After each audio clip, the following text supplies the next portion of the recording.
Hello everyone, I'm Afaf Kanja and welcome to South South News. We're delighted to welcome the permanent representative of Peru to the United Nations, Ambassador Gonzalo Gutierrez Reinel.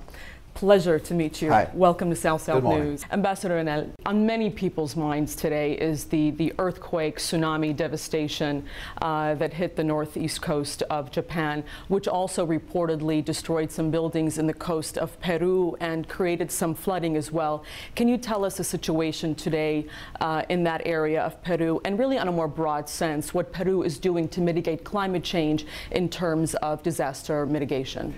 Well, certainly it had some repercussions in Peru. Unfortunately, we're not quite serious. What we are doing in Peru is in emphasizing a lot on prevention. You know, Peru is a seismic country. We are on the other side of the Pacific from Japan. In 2007, we had a very serious earthquake there, which in that case almost destroyed a whole city, the city, a very traditional city of Pisco. So we are emphasizing a lot in the improvement of constructions, in the prevention in terms of the coastal area to eliminate the potential tsunami that a situation like this may create. But we cannot avoid it. Peru, as California, as Ecuador or Chile, we are in a circle in the Pacific where we may be affected by this natural phenomena. So we just are preparing more and more. A few weeks ago when I was in Peru, I was with the representative of the UNDP there. And they are working in a very important project by the UN to create awareness in terms of protection against natural disasters. They are preparing kits, they are preparing videos and instructions for the population in case of a situation like the one we have seen in Japan. Absolutely, which is very, very crucial and important to be doing. Because disasters seem to be just increasing in frequency as well across the world. I'd like to delve into something very important to Peru and of course to the rest of the world is the achievement of the Millennium Development Goals. Last year's summit on the Millennium Development Goals at the United Nations, President Garcia sort of gave a progress report on what Peru is doing to achieve the Millennium Development Goals. There's been increase in employment, there's been a great level of benefiting poverty reduction, and of course education. Education is also nicely increasing there. On education though, we are seeing maybe a little bit of distribution issues. Tell us about the equity, let's say, distribution issues when it comes to the more rural areas, the more remote areas of Peru where accessibility is probably an issue.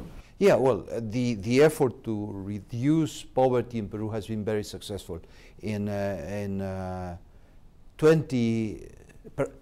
10 years, we achieved a reduction of 10% in the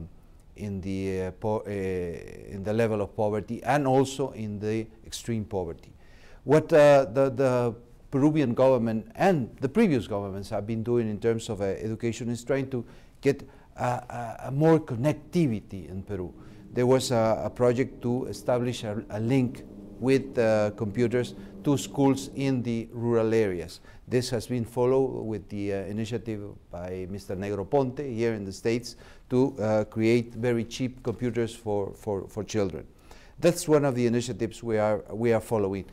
Also, in terms of equity, there's also an important point to stress: the level of enrollment in school by women, which was one of the tasks that we have, one of the challenges. And we are very proud to say now that in terms of gender, we have a higher enrollment of women than men in school. So that creates the sense that we are given this priority to give more opportunities to women in the education in Peru.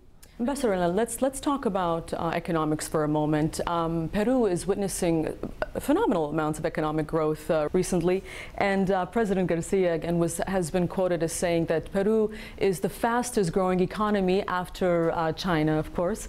And there's some very exciting projects underway. Tell us about some of the best practices in place that are really sustaining economic growth, especially when it comes to gross domestic product in Peru.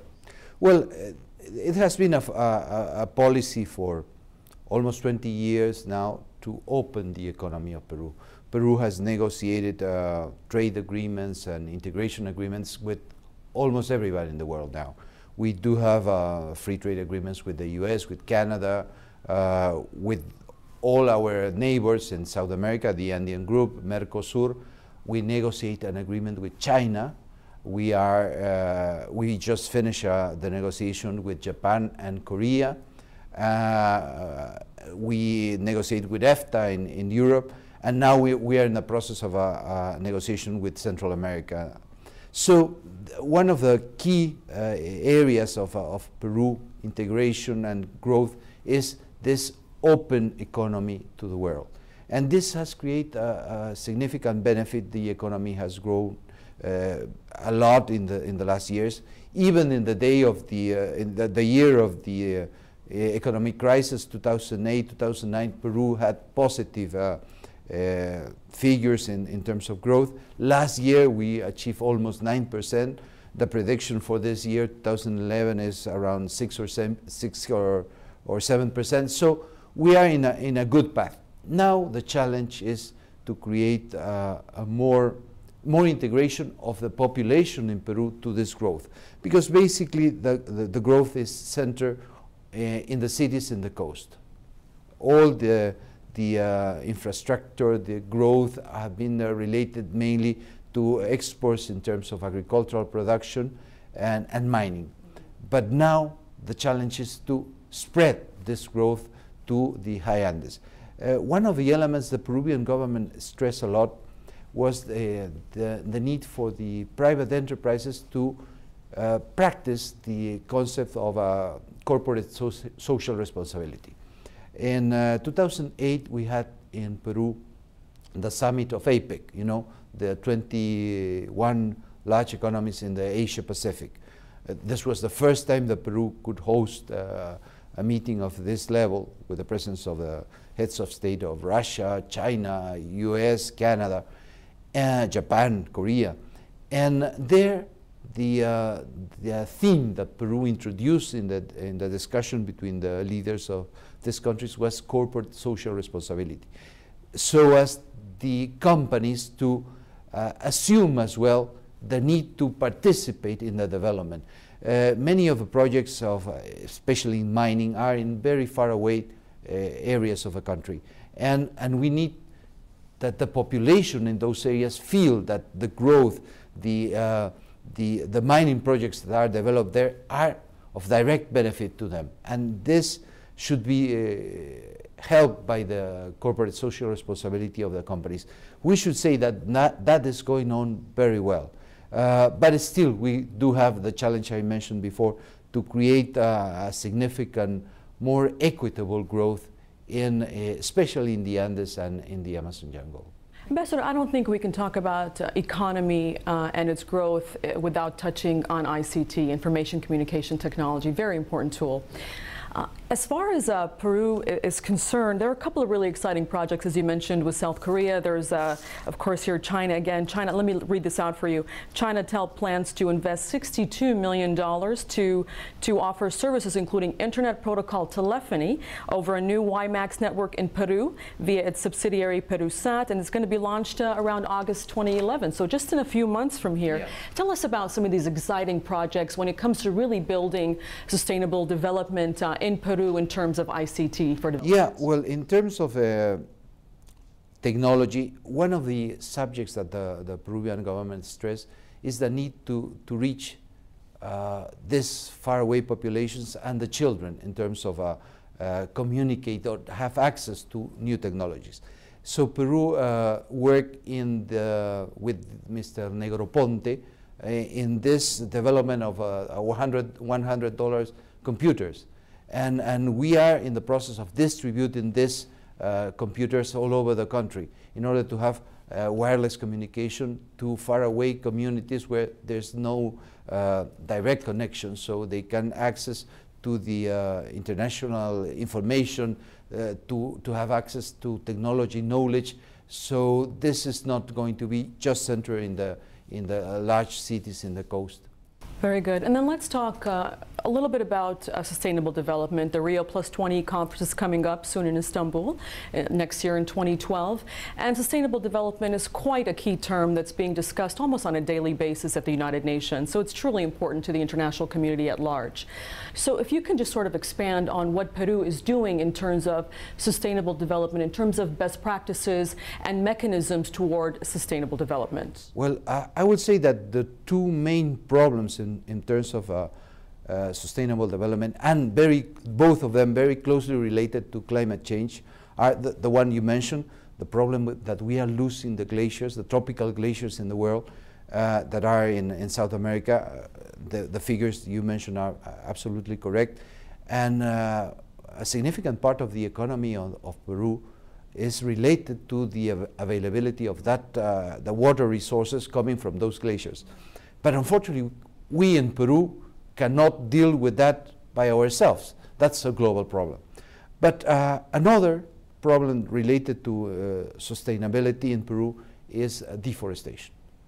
The problem of deforestation in the Amazon jungle of Peru is significant, and we assume the compromise to reach the year 2020 with a zero level of deforestation. And the government now is putting all the efforts, is creating a lot of initiatives to reduce deforestation. In the case of Peru, the deforestation comes from two situations. First, the illegal logging.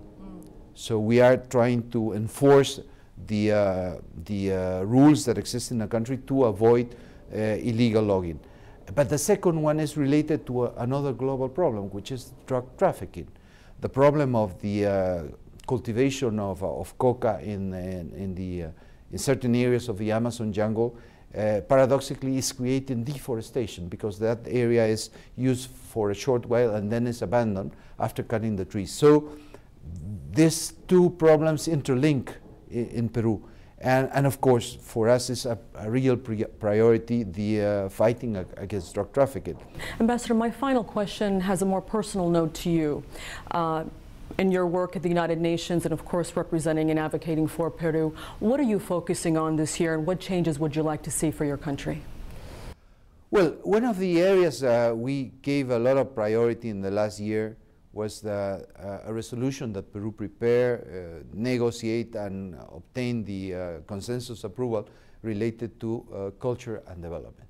This, for us, this is a very challenging subject, and it's related to the use as well of our natural resources in terms of culture, in terms of traditional knowledge, to create opportunities for the populations where this knowledge or resources are coming from.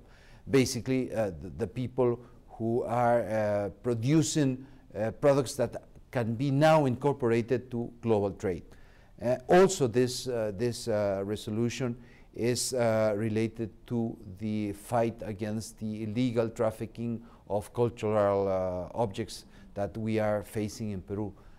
In a few days, there will be a very important situation, a very important occasion in Peru, because more than 100 years ago, or around 100 years ago, many artifacts that were excavated in Machu Picchu, this very important Inca architectural remain, were taken to the US.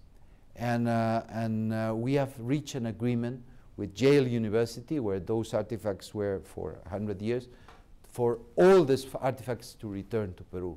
This will take place in about 1 week. So we are very happy in Peru that all these artifacts that are the original Inca artifacts obtained or that remain in Machu Picchu are going back again to their country. That's very exciting. Congratulations. Yeah, it's wonderful. Ambassador Reinel, pleasure and honor to meet you. Much. Thank you so much. Thank you for joining us here on South South News. I'm Afaf Kanja. We'll see you soon.